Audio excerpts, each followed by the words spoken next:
Hi friends, எல்லாருக்கும் வணக்கம். இன்னைக்கு நம்ம சேனல்ல ஒரு செம்ம டேஸ்டான plain biryani with mushroom gravy எப்படி பண்றதா பார்க்க போறோம். ஃபர்ஸ்ட் பிரியாணி பண்ணிரலாம். ஒரு மிக்ஸி ஜார்ல 3 ஏலக்காய், 4 கிராம்பு,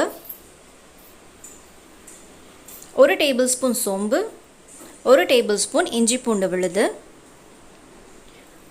1 கைப்பிடி புதினா, கொஞ்சம் கொத்தமல்லி, 2 பச்சை மிளகாய். இது எல்லாத்தையும் சேர்த்துட்டு தண்ணி விடாமல் அரைச்சி எடுத்துக்கலாம். இந்த மாதிரி கொரன்னு கொஞ்சம் அரைச்சி எடுத்துக்கோங்க. இப்போ அதே மிக்ஸி ஜாரில் தனியாக 3 தக்காளி மட்டும் அரைச்சி எடுத்துக்கலாம். இன்றைக்கி நான் பாஸ்மதி ரைஸ் 400 கிராம் எடுக்கிறேன்.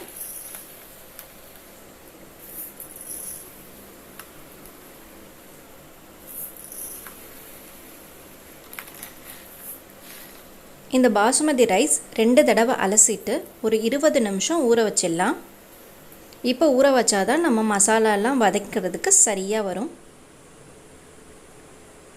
இப்போ நான் 2 தடவை அலசிட்டு 20 நிமிஷம் ஊற வச்சுருக்கேன், இருக்கட்டும்.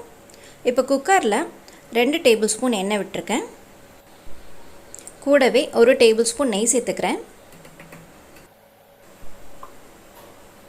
எண்ணெய் காஞ்சதும் ஒரு அன்னாச்சி பூ, 2 பிரிஞ்சி இலை, 2 சின்ன துண்டு பட்டை, ஒரு வெங்காயம் நீளமாக கட் பண்ணி அதையும் சேர்த்துக்கலாம். வெங்காயம் நல்லா வதங்கி வரட்டும். இப்போ வெங்காயம் நல்லா வதங்கிருச்சு. இப்போ நம்ம அரைச்சி எடுத்து வச்சுருக்கோம் இல்லையா, அந்த மசாலா சேர்த்துக்கலாம். இந்த பச்சை வாசனை போகட்டும். இப்போ பச்சை வாசனை நல்லா போயிட்டு எண்ணெயெல்லாம் லைட்டாக பிரிஞ்சு வந்திருக்கு. இந்த டைமில் நம்ம அரைச்சி எடுத்து வச்சுருக்க தக்காளியையும் சேர்த்துக்கலாம்.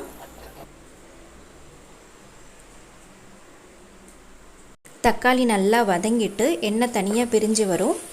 அதுக்கப்புறம் நம்ம மசாலாலாம் சேர்த்துட்டே வரலாம். இப்போ நல்லா எண்ணெய் தனியாக பிரிஞ்சு வந்திருக்கு பாருங்கள். இந்த டைமில் 1 டேபிள் ஸ்பூன் மிளகாத்தூள், 1 teaspoon garam masala, 3 table spoon கெட்டியான தயிர், இது எல்லாமே சேர்த்துட்டு நல்லா கலந்துடலாம்.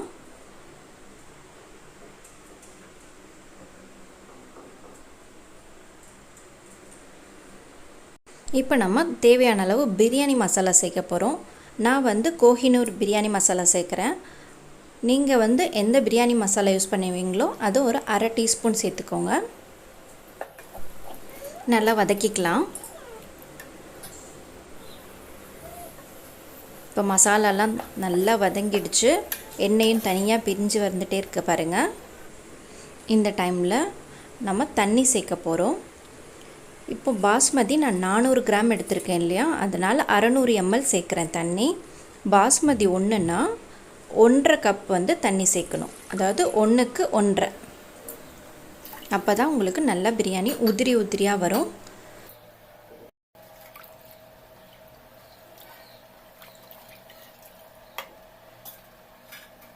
இப்போ கொஞ்சமாக புதினா இலை சேர்த்துக்கலாம். இது இப்போ நல்லா கொதிக்க ஆரம்பித்த பிறகு நம்ம ஊற வச்சுருக்க அரிசியை தண்ணி இல்லாமல் சேர்க்க போகிறோம். இப்போ நல்லா கொதிக்குது இல்லையா, ஒரு தடவை கலந்துட்டு அரிசியை தண்ணி இல்லாமல் கொஞ்சம் கொஞ்சமாக சேர்த்துட்டே வாங்க.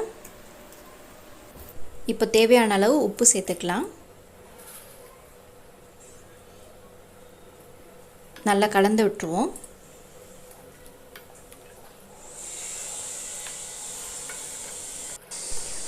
இப்போ குக்கர் மூடி போட்டுட்டு ஒரு விசிலுக்கு வச்சிடலாம். மீடியம் ஃப்ளேமில் ஒரு விசில் வந்தால் சரியாக இருக்கும். அதுக்குள்ளே நம்ம காளான் கிரேவி செஞ்சு முடிச்சிடலாம். கடாயில் 3 டேபிள் ஸ்பூன் எண்ணெய் விட்டுக்கலாம். எண்ணெய் காஞ்சதும் இதில் 2 பெரிய வெங்காயம் பொடியாக கட் பண்ணது சேர்த்துக்கிறேன். மீடியம் சைஸ் பெரிய வெங்காயம். இது நல்லா வதங்கட்டும். வெங்காயம் நல்லா வதங்கிருச்சு. இப்போ நம்ம இஞ்சி பூண்டு விழுது 1 டேபிள் ஸ்பூன் சேர்த்துக்கலாம். இந்த பச்சை வாசனை போகட்டும், அது வரைக்கும் வதக்கிக்கலாம். இப்போ 2 தக்காளி சேர்த்துக்கலாம். தக்காளி முழுசாக கூட நீங்கள் சேர்த்துக்கலாம். நான் கட் பண்ணி சேர்த்துக்கிறேன். தக்காளி சேர்த்துட்டு நல்லா வதக்கிக்கலாம். தக்காளி நல்லா வதங்கிருச்சு. இப்போ கொஞ்சமாக கருவேப்பிலை, கொஞ்சம் மல்லி, கொஞ்சம் புதினா நல்லா வதக்கிக்கலாம். இப்போ எண்ணெய் பிரிஞ்சு வந்துருச்சுன்னா நல்லா வதங்கிருச்சுன்னு அர்த்தம். இப்போ பாருங்கள், லைட்டாக எண்ணெய் பிரிஞ்சு வந்துருச்சு. இப்போ ஸ்டவ் ஆஃப் பண்ணிவிட்டு ஆற வச்சிடலாம்.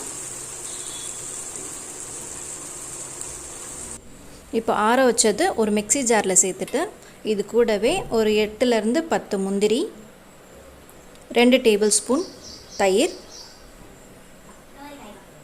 1 டேபிள் ஸ்பூன் மிளகாத்தூள், 1/4 டேபிள் ஸ்பூன் மஞ்சத்தூள், 1 டேபிள் ஸ்பூன் கொத்தமல்லி பொடி, ஒரு 1/2 table spoon garam masala, 1/2 teaspoon உப்பு. இது எல்லாத்தையும் சேர்த்து நல்லா அரைச்சி எடுத்துக்கலாம். கூட இப்போ கொஞ்சமாக தண்ணி சேர்த்து ஒரு ஃபைன் பேஸ்ட்டாக அரைச்சி எடுத்துக்கலாம். இப்போ அரைச்சதை தனியாக எடுத்து வச்சுருங்க. இப்போ காளான் கழுவி கட் பண்ணி எடுத்துக்கலாம். ஃபஸ்ட்டு உப்பு தண்ணியில் ஒரு தடவை அலசிட்டு அதுக்கப்புறம் மைதாவும் தண்ணியும் சேர்த்து கலந்துட்டு அதுலேயும் காளானை போட்டு நல்லா கழுவி கட் பண்ணி வச்சிடலாம்.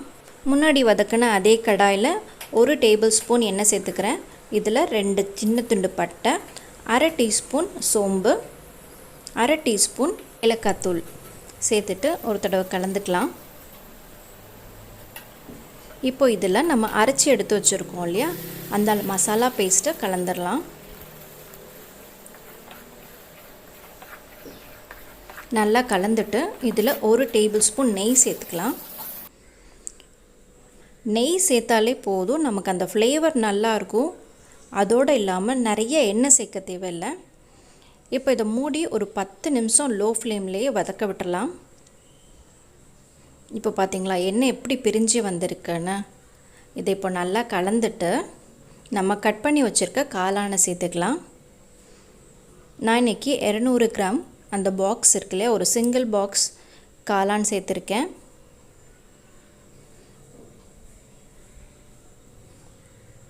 இப்போ காளானை நல்லா வதக்கிட்டோம்.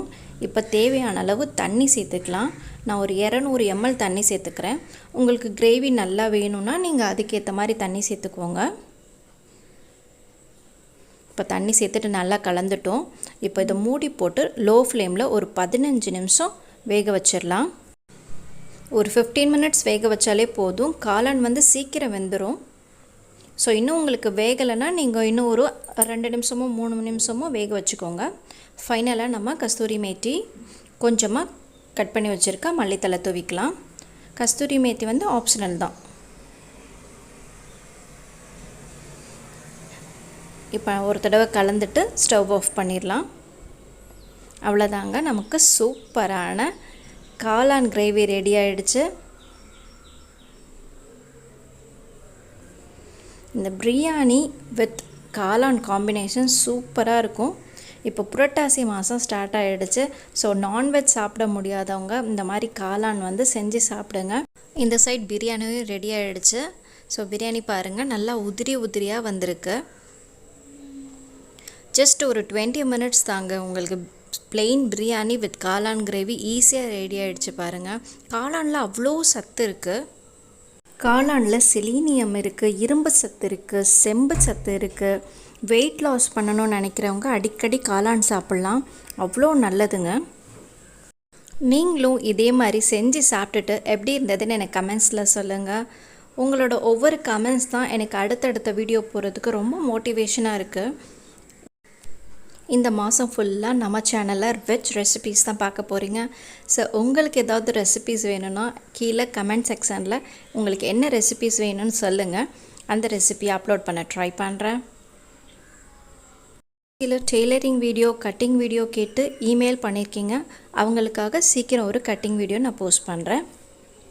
ஸோ இந்த ரெசிபி நீங்கள் செஞ்சு பார்த்துட்டு எப்படி இருந்ததுன்னு எனக்கு கமெண்ட்ஸில் சொல்லுங்கள். இந்த ரெசிபி உங்களுக்கு பிடிச்சிருந்தா லைக் பண்ணுங்கள், ஷேர் பண்ணுங்கள், மறக்காமல் சப்ஸ்கிரைப் பண்ணுங்கள். தேங்க்யூ ஃபார் வாட்சிங்.